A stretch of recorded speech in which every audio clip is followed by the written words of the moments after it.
ಪಿತ್ತ ಶರೀರದಲ್ಲಿ ನಾವು ತಿಂದಿರೋ ಆಹಾರ ಕರಗಬೇಕು. ಒಟ್ಟಿನಲ್ಲಿ ಫ್ಯಾಟ್ ಮೆಟಾಬಲಿಸಮ್ ಸಂಬಂಧಪಟ್ಟಿರ್ತಕ್ಕಂಥ ಯಾವುದೇ ಪ್ರೊಸೀಜರ್ ನಡಿಬೇಕಂದ್ರೆ ಪಿತ್ತ ಬೇಕೇ ಬೇಕು. ಒಬೆಸಿಟಿ, ಕಫವಿಕಾರದ ಒಬೆಸಿಟಿ, ಬೊಜ್ಜುನು ಕರಗುತ್ತೆ. ಪೈಲ್ಸ್ ಇದೆ, ಮತ್ತೆ ಯಾರಿಗೆ ಹೆಚ್ಚು ಬ್ಲೀಡಿಂಗ್ ಆಗುತ್ತೆ, ಮೂಗಲ್ಲಿ ರಕ್ತ ಸೋರೋದಾಗಿರ್ಬೋದು, ಮೆನ್ಸಸ್ ಸಮಯದಲ್ಲಿ ಹೆಚ್ಚು ಬ್ಲೀಡಿಂಗ್ ಆಗತಕ್ಕಂತ ಸಮಸ್ಯೆ ಆಗಿರ್ಬೋದು, ಕಾಳುಮೆಣಸನ್ನು ಅಗದಗ ತಿಂದು ಆಮೇಲೆ ಮಾನ್ಸೂನ್ ಕಾಲದಲ್ಲಿ ನಮ್ಮ ಜೀರ್ಣ ಶಕ್ತಿಯನ್ನು ಹೆಚ್ಚಿಸ್ತಕ್ಕಂಥ ಅದ್ಭುತವಾಗಿರ್ತಕ್ಕಂಥ ಮನೆಮದ್ದುಗಳು ಅಂತ ಹೇಳ್ಬಹುದು. ಶ್ರೀ ಗುರು ಬಸವಲಿಂಗಾಯ ನಮಃ. ಓಂ ನಮಃ ಶಿವಾಯ. ಸರ್ವರಿಗೂ ಭಕ್ತಿಯ ಶರಣು ಶರಣಾರ್ಥಿ. ನಾನು ನಿಮ್ಮ ಯೋಗ ಗುರು ವೈದ್ಯ ಶ್ರೀ ಚನ್ನಬಸವಣ್ಣ, ಶ್ರೀಗಂಗಾ ಯೋಗ ನಿಸರ್ಗ ಚಿಕಿತ್ಸಾ ಹಾಗೂ ಆಯುರ್ವೇದ ಸಂಶೋಧನಾ ಕೇಂದ್ರ, ಆರೋಗ್ಯ ಮಹಾಮನೆ, ಬೆಂಗಳೂರು, ಹುಬ್ಬಳ್ಳಿ, ಧಾರವಾಡದ ಹತ್ತಿರ ಮೂರಕಟ್ಟೆ. ತಮ್ಮೆಲ್ಲರಿಗೂ ನಮ್ಮ ಯೂಟ್ಯೂಬ್ ಚಾನಲ್ಗೆ ಭಕ್ತಿಯ ಸ್ವಾಗತ. ಆದ್ಮೇಲೆ ಇವತ್ತಿನ ಸಂಚಿಕೆಯಲ್ಲಿ ಮಾನ್ಸೂನ್ ಸಮಯದಲ್ಲಿ ಜೀರ್ಣ ಶಕ್ತಿಯನ್ನ ಹೆಚ್ಚಿಸ್ತಕ್ಕಂಥ 5 ಪ್ರಮುಖವಾಗಿರ್ತಕ್ಕಂಥ ಪ್ರೂವನ್ ಹೋಮ್ ರೆಮಿಡೀಸ್ ಗಳನ್ನ ನಾನು ನಿಮ್ಗೆ ತಿಳಿಸ್ಕೊಡ್ತಾ ಇದ್ದೇನೆ. ಆಯುರ್ವೇದ ಸಿದ್ಧಾಂತ ಬದ್ಧವಾಗಿರ್ತಕ್ಕಂಥ 100ಕ್ಕೆ 100 ರಿಸಲ್ಟ್ ಓರಿಯೆಂಟೆಡ್ ಹೋಮ್ ರೆಮಿಡೀಸ್ ಗಳಿವು. ಹಾಗಿದ್ರೆ ಏನ್ ಮಾಡೋದು? ಮಾನ್ಸೂನ್ ಅಂತ ಹೇಳಿದ್ರೆ ಯಾವ ಕಾಲ? ಜೂನ್ ಇಂದ ಸೆಪ್ಟೆಂಬರ್ ವರೆಗೆ.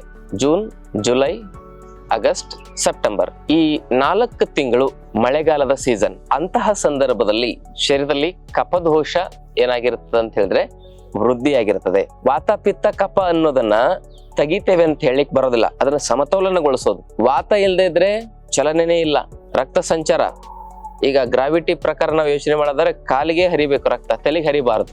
ಎಲ್ಲ ಕಡೆ ರಕ್ತ ಚಿಮ್ತಾ ಇದೆ ಅಂದ್ರೆ ಅದಕ್ಕೆ ಮುಖ್ಯವಾಗಿರ್ತಕ್ಕಂಥ ಶಕ್ತಿನೇ ವಾತ. ಪ್ರಾಣ, ಅಪಾನ, ವ್ಯಾನ, ಉದಾನ, ಸಮಾನ ಅಂತಕ್ಕಂಥ ಪಂಚ ಪ್ರಾಣಗಳು.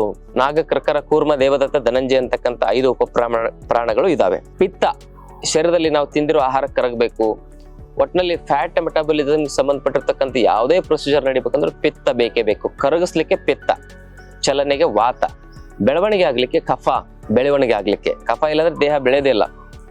ಕಫ ಅಂದ್ರೆ ನಾವು ನೆಗಡಿ ಬಂದಾಗ ಸೋರ್ತಲ್ಲ ಮೂಗಲ್, ಅದಷ್ಟೇ ತಿಳ್ಕೊಂಡಿರ್ತೇವೆ. ತರ್ಪಕ್, ಬೋಧಕ್, ಲೇದಕ್, ಅವಲಂಬಕ್, ಶ್ಲೇಷ್ಮಕ್ ಅಂತ 5 ರೀತಿಯ ಕಫ. ಪಾಚಕ, ರಂಜಕ, ಆಲೋಚಕ, ಸಾಧಕ, ಬ್ರಾಜಕ ಅಂತ ಹೇಳಿ 5 ರೀತಿಯ ಪಿತ್ತದ ಒಂದು ಬಯೋ ಎನರ್ಜಿ ಇರ್ತದೆ ಶರೀರದಲ್ಲಿ. ಇರ್ಲಿ ಆ ವಿಚಾರ. ಈಗ ಮಾನ್ಸೂನ್ ಸಮಯದಲ್ಲಿ ಪಿತ್ತದ ಒಂದು ಏನಾಗಿರ್ತದೆ ಅಂದ್ರೆ ಶಕ್ತಿ ಸ್ವಲ್ಪ ಕಮ್ಮಿ ಆಗಿರುತ್ತೆ. ಯಾಕಂದ್ರೆ ಕಫ ವೃದ್ಧಿಯಾಗಿರುತ್ತೆ. ಕಫ ವೃದ್ಧಿಯಾಗುವ ಕಾಲ ಅದು. ಅದಕ್ಕೆ ಆ ಸಂದರ್ಭದಲ್ಲಿ ಕಫವನ್ನ ಸಮತೋಲನವಾಗಿರಿಸಿ, ಪಿತ್ತವನ್ನ ಹೆಚ್ಚಿಸಿ ಅದನ್ನು ಕೂಡ ಸಮತೋಲನವಾಗಿರಿಸಿ. ಕಫ ಜಾಸ್ತಿ ಆಗಿರುತ್ತೆ, ಅದನ್ನ ಕಡಿಮೆ ಮಾಡಿ ಸಮತೋಲನ ಮಾಡಬೇಕು. ಪಿತ್ತ ಕಮ್ಮಿ ಇರ್ತದೆ, ಅದನ್ನ ಹೆಚ್ಚಿಗೆ ಮಾಡಿ ಸ್ವಲ್ಪ ಸಮತೋಲನ ಸ್ಥಿತಿಗೆ ತರಬೇಕು. ಪೂರ್ತಿ ಹೆಚ್ಚಿಗೆ ಮಾಡಂಗಿಲ್ಲ, ಪೂರ್ತಿ ಕಮ್ಮಿನೂ ಮಾಡಂಗಿಲ್ಲ. ಆ ಸ್ಥಿತಿಗೆ ಶರೀರ ಬಂದಾಗ ಅದು ಶುದ್ಧವಾಗಿರ್ತಕ್ಕಂಥ ಸ್ಥಿತಿ ಅಂತ ಕರೀತಾರೆ. ಸಮದೋಷದ ಸ್ಥಿತಿ ಅಂತ ಕರೀತಾರೆ. ದೋಷ ಸಮವಾಗಿದ್ರೆ ಧಾತುಗಳ ಶಕ್ತಿ, ಪಂಚ ಪ್ರಾಣಗಳು ಎಲ್ಲವೂ ಕೂಡ ಚೆನ್ನಾಗಿರ್ತವೆ. ಪಂಚಭೂತಗಳು ಶುದ್ಧಿಯಾಗಿರ್ತವೆ. ಆತ್ಮ ಮನಸ್ಸು ಪ್ರಸನ್ನವಾಗಿರ್ತವೆ. ಅದಕ್ಕೆ ಸಮದೋಷ ಸಮಾಗ್ನಿಶ್ಚ ಸಮಧಾತು ಮಲಕ್ರಿಯ ಪ್ರಸನ್ನಾತ್ಮೇಂದ್ರಿಯ ಮನ ಸ್ವಸ್ಥ ಇತ್ಯ ವಿಧೇಯತೆ ಅಂತ ಹೇಳಿ ಆಯುರ್ವೇದ ಶಾಸ್ತ್ರದ ಶ್ಲೋಕ ಹೇಳ್ತದೆ. ಹಾಗೆ ಈ ದೋಷಗಳ ಸಮತೋಲನವೇ ಪರಿಪೂರ್ಣ ಆರೋಗ್ಯಕ್ಕೆ ಮೂಲ ಶಕ್ತಿ. ಈ ದೋಷಗಳ ಸಮತೋಲನೆಗಾಗಿ ನಾವು ಮಳೆಗಾಲದಲ್ಲಿ, ಬೇಸಿಗೆ ಕಾಲದಲ್ಲಿ, ಚಳಿಗಾಲದಲ್ಲಿ ನಮ್ಮ ಜೀವನ ಕ್ರಮವನ್ನ ಬದಲಾಯಿಸ್ಕೊಳ್ಬೇಕು. ಅದನ್ನೇ ಆಯುರ್ವೇದ ಶಾಸ್ತ್ರದಲ್ಲಿ ಋತುಚರ್ಯ ಅಂತ ಕರೀತಾರೆ. ಹಾಗಿದ್ರೆ ಆಯುರ್ವೇದದಲ್ಲಿ ಏನ್ ಹೇಳಿದ್ದಾರೆ? ಭೋಜನಾಗ್ರೇ ಆರ್ಧಕ ಸೈಂಧವ ಭೂಂಜತೆ. ಆಹಾರದ ಮೊದಲು ಆರ್ಧಕ ಅಂದ್ರೆ ಹಸಿ ಶುಂಠಿ, ಸೈಂಧವ ಅಂದ್ರೆ ಸೈಂಧವ ಲವಣ, ಭೂಂಜತೆ ಅಂದ್ರೆ ಅದನ್ನ ಅಗುದು ಅದರ ರಸವನ್ನ ನಿಧಾನವಾಗಿ ಸೇವನೆ ಮಾಡೋದು. ಸೈಂಧವ ಲವಣವನ್ನು ಕೂಡ ದೀಪನ ಪಾಚನ ಶಕ್ತಿಯನ್ನು ಹೊಂದಿದೆ, ಅಗ್ನಿ ಜಾಗೃತಿಯನ್ನು ಮಾಡತಕ್ಕಂತ ಶಕ್ತಿಯನ್ನು ಹೊಂದಿದೆ, ಉಷ್ಣವೀರ್ಯ ಗುಣಧರ್ಮವನ್ನು ಹೊಂದಿದೆ. ಹಾಗೂ ಹಸಿ ಶುಂಠಿಯನ್ನು ಕೂಡ ಉಷ್ಣವೀರ್ಯ ಗುಣಧರ್ಮವನ್ನು ಹೊಂದಿದೆ, ಹಾಗೂ ದೀಪನ ಪಾಚನ ಶಕ್ತಿಯನ್ನು ಹೊಂದಿದೆ. ಹಾಗಾಗಿ ಇದರ ಒಂದು ಸೇವನೆಯನ್ನ ಮಾಡೋದ್ರಿಂದ 1 ಇಂಚಿನಷ್ಟು ಹಸಿ ಶುಂಠಿಯನ್ನ ತೆಗೆದುಕೊಳ್ಳಿ, ಅದರ ಸಿಪ್ಪೆಯನ್ನ ತೆಗೆದು ಅದನ್ನ ಸೈಂಧವ ಲವಣದಲ್ಲಿ ಅದ್ದಿ ಅದನ್ನ ನಿಧಾನವಾಗಿ ಅಗದು ಅದರ ರಸವನ್ನ ಸೇವನೆ ಮಾಡ್ತಾ ಹೋದ್ರೆ ಆಹಾರದಕ್ಕಿಂತ 15-20 ನಿಮಿಷದ ಮೊದಲು ಈ ಪ್ರೊಸೀಜರ್ ಮಾಡಬೇಕು. ಆಮೇಲೆ 15 ನಿಮಿಷ ಆದ್ಮೇಲೆ, 20 ನಿಮಿಷ ಆದ್ಮೇಲೆ ಆಹಾರ ಸೇವನೆ ಮಾಡಿದಾಗ ಜಠರಾಗ್ನಿ ಉದ್ದೀಪನವಾಗಿರ್ತದೆ. ಆಗ ಆಹಾರ ಸೇವನೆ ಮಾಡಿದಾಗ ಅಗ್ನಿ ತತ್ವ ಕ್ರಿಯಾಶೀಲವಾಗಿ ಆಹಾರ ಸಂಪೂರ್ಣವಾಗಿ ಜೀರ್ಣ ಆಗುತ್ತೆ. ಇದು ಒಂದು ಮೆಥಡ್. ಇನ್ನು ಎರಡನೇದು ಕಾಳುಮೆಣಸಿನ ಸೇವನೆ. ಪ್ರತಿದಿನ ಬೆಳಗ್ಗೆ ಮತ್ತು ಸಾಯಂಕಾಲ ಕಾಳುಮೆಣಸು ಅದ್ಭುತವಾಗಿರ್ತಕ್ಕಂಥ ದೀಪನ ಪಾಚನ ಶಕ್ತಿಯನ್ನು ಹೊಂದಿದೆ. ಅದ್ಭುತವಾದ ಆ ಒಂದು ಅಗ್ನಿ ತತ್ವವನ್ನು ಕ್ರಿಯಾಶೀಲಗೊಳಿಸ್ತಕ್ಕಂಥ ಮೋಸ್ಟ್ ಇಂಪಾರ್ಟೆಂಟ್ ಎನರ್ಜೆಟಿಕ್ ಫುಡ್ ಅಂತ ಹೇಳಿದ್ರೆ ಕಾಳುಮೆಣಸು. 2ರಿಂದ 3 ಕಾಳುಮೆಣಸು. ಬಹಳ ಜನ ಅಸ್ತಮಾ, ದಮ್ಮು, ಬ್ರಾಂಕೈಟಿಸ್ಸು, ಟ್ಯೂಬರ್ಕುಲೋಸಿಸ್ಸು, ಸೈನಸ್ಸು, ರೈನೈಟಿಸ್ಸು, ಇವೆಲ್ಲ ಸಮಸ್ಯೆಗಳು, ಮೂಗು ಸೋರೋದು, ಇವೆಲ್ಲ ಸಮಸ್ಯೆಗಳು ಕಫ ಕಾಲದಲ್ಲಿ ಅಂದ್ರೆ ಮಳೆಗಾಲದಲ್ಲಿ ಹೆಚ್ಚಾಗಿರ್ತವೆ, ಮಾನ್ಸೂನ್ ಸಮಯದಲ್ಲಿ. ಅಂತವ್ರು ಇದನ್ನ ಸೇವನೆ ಮಾಡೋದ್ರಿಂದ ಆ ಸಮಸ್ಯೆನೂ ಪರಿಹಾರ ಆಗುತ್ತೆ, ಅಗ್ನಿ ತತ್ವನು ಚೆನ್ನಾಗಿರ್ತದೆ, ಜೀರ್ಣಶಕ್ತಿನೂ ಚೆನ್ನಾಗಿರ್ತದೆ. 2-3 ಕಾಳು ಮೆಣಸನ್ನ, ಸಣ್ಣ ಮಕ್ಕಳಿದ್ರೆ 1-2, ದೊಡ್ಡವರಿದ್ರೆ 2-3 ಕಾಳು ಮೆಣಸನ್ನ ಅಗದಗ ತಿಂದು ಆಮೇಲೆ 1 ಲೋಟ ಬಿಸಿನೀರು ಕುಡಿಯೋದು. ಈ ರೀತಿ ಬೆಳಗ್ಗೆ 6 ಗಂಟೆಗೊಮ್ಮೆ, ಸಾಯಂಕಾಲ 6 ಗಂಟೆಗೊಮ್ಮೆ 2 ಸಮಯ ಮಾಡಿ ನಿಮ್ಮ ಒಬೆಸಿಟಿ, ಕಫವಿಕಾರದ ಒಬೆಸಿಟಿ ಬೊಜ್ಜುನು ಕರಗುತ್ತೆ, ಆಮೇಲೆ ಜೀರ್ಣಶಕ್ತಿನೂ ಚೆನ್ನಾಗಾಗತ್ತೆ, ಮತ್ತೆ ಶರೀರದಲ್ಲಿ ಅಗ್ನಿ ತತ್ವನು ಕೂಡ ಚೆನ್ನಾಗಿರ್ತದೆ. ಇದು 2ನೇದು. ದೀಪನ, ಪಾಚನ, ರೋಚನ, ಅನುಲೋಮನ, ಲೇಖನ ಮತ್ತು ಇದೊಂದು ಅದ್ಭುತವಾಗಿರ್ತಕ್ಕಂಥ ರಸಾಯನವೂ ಕೂಡ ಹೌದು ಅಂತ ಹೇಳಿ ನಾವು ಹಲವಾರು ಒಂದು ಪದಾರ್ಥ ಗುಣಧರ್ಮಗಳಿಂದ ಇದನ್ನ ತಿಳ್ಕೊಬಹುದು. ಯಾವುದು? ಕಾಳುಮೆಣಸನ್ನು. ಆಯುರ್ವೇದದಲ್ಲಿ ತ್ರಿಕಟು ಚೂರ್ಣ ಅಂತ ಕರೀತಾರೆ. ಆ ಚೂರ್ಣದಲ್ಲಿ ಇದನ್ನು ಕೂಡ ಬೆರೆಸ್ತಾರೆ. ಇನ್ನು 3ನೇ ಮನೆ ಮದ್ದು ಅಂತ ಹೇಳಿದ್ರೆ ತ್ರಿಕಟು ಚೂರ್ಣ. ತ್ರಿಕಟು ಅಂದ್ರೆ ಖಾರವಾಗಿರ್ತಕ್ಕಂಥ 3 ಪದಾರ್ಥಗಳ ಚೂರ್ಣ. 1 ಒಣಶುಂಠಿ, 2 ಹಿಪ್ಪಲಿ, 3 ಕಾಳುಮೆಣಸು. ಈ 3ನ್ನು ಸಮ ಪ್ರಮಾಣದಲ್ಲಿ ಪುಡಿ ಮಾಡಿ ಆ ಪುಡಿಯನ್ನು ಒಂದು ಡಬ್ಬದಲ್ಲಿ ಹಾಕಿಟ್ಕೊಳ್ಳಿ. ಎಲ್ಲ 100 ಗ್ರಾಮ್ ಪುಡಿ ಮಾಡಿ ಅದನ್ನ ಮಿಶ್ರಣ ಮಾಡಿ ಒಂದು ಡಬ್ಬದಲ್ಲಿ ಹಾಕಿಟ್ಕೊಳ್ಳೋದು. ಇದನ್ನ 1 ಚಮಚದಷ್ಟು ತೆಗೆದುಕೊಳ್ಳಿ. ಅದನ್ನ 1 ಲೋಟ ನೀರಲ್ಲಿ ಕುದಿಸಿ, ಅದು ಕುದ್ದು ಅರ್ಧ ಲೋಟ ಕಿಳಿಬೇಕು. ಆಮೇಲೆ ಶೋಧಿಸಿ ಆ ಕಷಾಯವನ್ನು ಕುಡೀರಿ. ಇದು 3ನೇ ಮನೆ ಮದ್ದು. ಹೀಗೆ ಇದನ್ನ ಸೇವನೆ ಮಾಡೋದ್ರಿಂದ ಮಾನ್ಸೂನ್ ಸಮಯದಲ್ಲಿ ಜಠರಾಗ್ನಿ, ಅಗ್ನಿ ತತ್ವ ಜಾಗೃತವಾಗಿ ಜೀರ್ಣಶಕ್ತಿಯ ಸಮಸ್ಯೆಗಳು ಸಂಪೂರ್ಣವಾಗಿ ಗುಣ ಆಗ್ತವೆ. ಇನ್ನ 4ನೇದ್ದು ಮನೆ ಮದ್ದು ಅಂತ ಹೇಳಿದ್ರೆ ಜೀರಿಗೆ ಕಷಾಯ.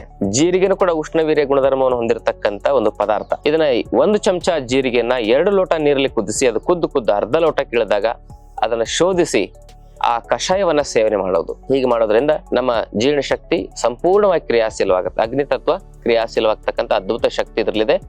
ಒಬೆಸಿಟಿ ಬೊಜ್ಜಿಗೂ ಕೂಡ ಇದು ಪರಿಹಾರ ಅಂತಾನೆ ಹೇಳ್ಬಹುದು. ಇನ್ನ 5ನೇ ಮನೆ ಮದ್ದು ಜೀರ್ಣಶಕ್ತಿಯನ್ನ ಕ್ರಿಯಾಶೀಲಗೊಳಿಸ್ಲಿಕ್ಕಾಗಿ ಇದು ಬಹಳ ಮುಖ್ಯವಾಗಿರ್ತಕ್ಕಂಥ ಮತ್ತೊಂದು 5ನೇದು ಮನೆ ಮದ್ದು. ಶುಂಠಿ, ಬೆಲ್ಲ, ಹಿಂಗು, ಜೀರಿಗೆ, ಓಂಕಾಳು, ಸೋಂಪುಕಾಳು ಇವೆಲ್ಲವನ್ನು ಬಳಸಿ ಮಾಡತಕ್ಕಂತ ಒಂದು ಉಂಡೆ.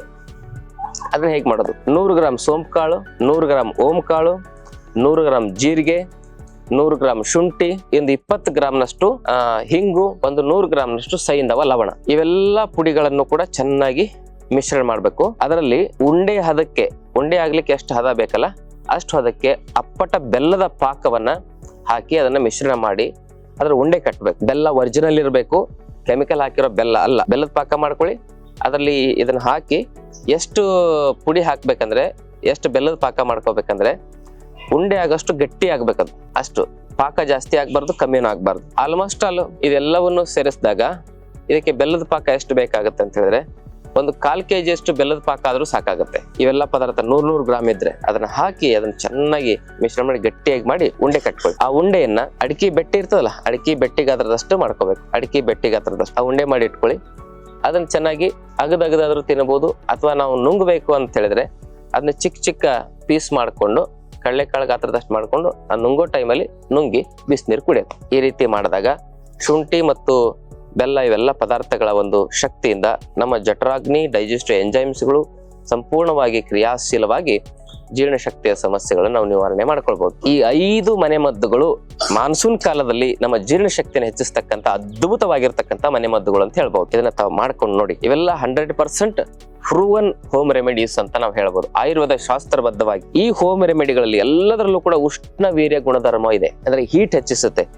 ಅದಕ್ಕಾಗಿ ಯಾರಿಗೆ ಪೈಲ್ಸ್ ಇದೆ ಮತ್ತೆ ಯಾರಿಗೆ ಹೆಚ್ಚು ಬ್ಲೀಡಿಂಗ್ ಆಗುತ್ತೆ, ಮೂಗಲ್ಲಿ ರಕ್ತ ಸೋರೋದಾಗಿರ್ಬೋದು, ಮೆನ್ಸಸ್ ಸಮಯದಲ್ಲಿ ಹೆಚ್ಚು ಬ್ಲೀಡಿಂಗ್ ಆಗತಕ್ಕಂತ ಸಮಸ್ಯೆ ಆಗಿರ್ಬೋದು, ಶರೀರದಲ್ಲಿ ಯಾವುದೇ ಸಂದರ್ಭದಲ್ಲಿ ಯಾವುದೇ ಒಂದು ನವರಂಧ್ರಗಳಿದಾವೆ, ಕಣ್ಣು, ಕಿವಿ, ಮೂಗು, ಬಾಯಿ, ಗುದದ್ವಾರ, ಗುಹ್ಯದ್ವಾರ, ಇವೆಲ್ಲೇ ಈ ಭಾಗದಲ್ಲಿ ಏನಾದ್ರೂ ರಕ್ತಸ್ರಾವದ ಸಮಸ್ಯೆ ಇರತಕ್ಕಂಥವ್ರು ಈ ಮನೆ ಮದ್ದನ್ನು ಬಳಸಬಾರ್ದು. ಗರ್ಭಿಣಿ ಸ್ತ್ರೀಯರು, ಸ್ತನಪಾನ ಮಾಡಿಸ್ತಕ್ಕಂಥ ಹೆಣ್ಣು ಮಕ್ಕಳು ಇದರಿಂದ ಕೆಲವೊಂದು ಮಾತ್ರ ನಿಗದಿತವಾಗಿ ಬಳಸಬೇಕು. ಅದಕ್ಕೆ ವೈದ್ಯರ ಸಲಹೆ ತೆಗೆದುಕೊಳ್ಬೇಕಾಗ್ತದೆ. ಕಿಡ್ನಿ ಸಮಸ್ಯೆಯರು ಕೂಡ ವೈದ್ಯರ ಸಲಹೆ ಮೇರೆಗೆ ಕೆಲವೊಂದು ಮಾತ್ರ ಇದರಲ್ಲಿ ಬಳಸಬೇಕು, ನಿಗದಿತವಾಗಿ ಬಳಸಬೇಕು. ಉಳಿದಂತೆ ಎಲ್ಲರೂ ಕೂಡ ಪಿತ್ತ ಇಲ್ಲದೆ ಇರತಕ್ಕಂಥವ್ರು ಈ ಮನೆ ಮದ್ದನ್ನ ಆರಾಮಾಗಿ ಬಳಸಬಂದ್ರೆ, ಪಿತ್ತ ಜಾಸ್ತಿ ಇರತಕ್ಕಂಥವ್ರು ಇದನ್ನ ಬಳಸೋದು ಕಷ್ಟ ಆಗುತ್ತೆ. ಅಕಸ್ಮಾತ್ ಪಿತ್ತ ಇರೋರ್ಗೂ ಕೂಡ ಅಗ್ನಿ ವಿಕಾರ ಆಗಿತ್ತು ಅಂತ ಹೇಳಿದ್ರೆ ಇದನ್ನ ಸ್ವಲ್ಪ ಕೆಲವೊಂದಿಷ್ಟು ಮನೆ ಮದ್ದುಗಳನ್ನ ತುಪ್ಪದ ಜೊತೆಗೆ ಸೇವನೆ ಮಾಡೋದು. ಉದಾಹರಣೆಗೆ ಕಾಳುಮೆಣಸನ್ನ ತುಪ್ಪದ ಜೊತೆಗೆ ಸೇವನೆ ಮಾಡೋದು, ಈ ಉಂಡೆಯನ್ನ ತುಪ್ಪದ ಜೊತೆಗೆ ಸೇವನೆ ಮಾಡೋದು, 1/2 ಚಮಚ ತುಪ್ಪದ ಜೊತೆಗೆ, ಆಮೇಲೆ ಜೀರಿಗೆ ಕಷಾಯ ತುಪ್ಪದ ಜೊತೆಗೆ ಸೇವನೆ ಮಾಡೋದು, ಆಮೇಲೆ ತ್ರಿಕಟು ಚೂರ್ಣವನ್ನು ಕೂಡ 1/2 ಚಮಚದಷ್ಟು 1 ಚಮಚ ತುಪ್ಪದ ಜೊತೆಗೆ ಸೇವನೆ ಮಾಡೋದು. ಹೀಗೆ ತುಪ್ಪದೊಂದಿಗೆ ಅನುಪಾನದೊಂದಿಗೆ ಸೇವನೆ ಮಾಡೋದ್ರಿಂದ ಅದು ಬ್ಯಾಲೆನ್ಸ್ ಆಗತ್ತೆ ಅಂತಕ್ಕಂಥ ಮಾತನ್ನು ಹೇಳ್ತಾ ಇವತ್ತಿನ ಸಂಚಿಕೆಯನ್ನು ಮುಗಿಸ್ತಾನೆ. ಈ ಮಾಹಿತಿ ಇಷ್ಟವಾದಲ್ಲಿ ತಮ್ಮ ಬಂಧು ಮಿತ್ರರೊಂದಿಗೆ ಶೇರ್ ಮಾಡ್ಕೊಳ್ಳಿ. ಜೊತೆಗೆ ತಾವಿನ್ನೂ ನಮ್ಮ ಚಾನಲ್ ಅನ್ನ ಸಬ್ಸ್ಕ್ರೈಬ್ ಮಾಡ್ಕೊಂಡಿಲ್ಲ ಅಂದ್ರೆ ದಯವಿಟ್ಟು ಸಬ್ಸ್ಕ್ರೈಬ್ ಮಾಡ್ಕೊಳ್ಳಿ.